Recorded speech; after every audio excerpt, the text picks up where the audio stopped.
Oras na ba para mag-imbak ng tubig? Ang ilan natin mga kapatid, sugod palengke na para sa extra timba at container. Alright. Siyempre, sino pang ibang pwedeng makiigib sa kanila, kundi ang muntik nang umigib kahapon sa Dolomite Beach. Ang ating mobile journal, Evan Taringke. Sabi nga sa commercial, kapag ligo lang, kulang. Eh paano yan? Ang init, di lalo na. Sa latest monitoring sa mga dam, ayun na nga, bumaba na.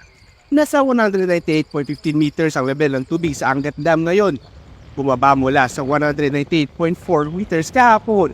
No need to panic pa naman dahil malayo pa sa critical level nitong 180 meters.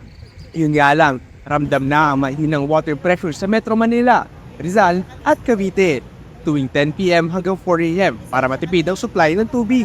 Pero teka, may paglalagyan na ba kayo niyan? Kung wala pa, huwag na raw sanang hintayin pang tumaas ang demand sa mga susunod na araw o linggo.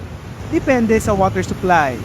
Halos, kung 100 o 200 itataas niyan, pero sigurado pag wala nang makuhanan. Sa ngayon, makakabili ka ng 20 liters na container mula 150 hanggang 180 pesos. Sa 30 liters naman, naglalaro sa 250 ang kada isang container. Pagdating naman sa pangmalakiang container, makakabili ka ng 170 liters mula 1,000 pesos hanggang 1,100. Sa 200 liters naman, nasa 1,200 hanggang 1,300 naman ang presyuhan. Ay kung magkakaubusan noon ng hihina naman ng tubig, nalaki ho talaga ang binta.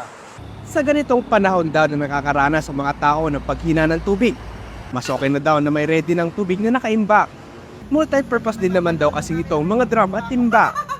Ibakan mo ng tubig pagka tag-init, pagka tag-ulan, lagyan mo ng damit para ligtas sa baha, ganon.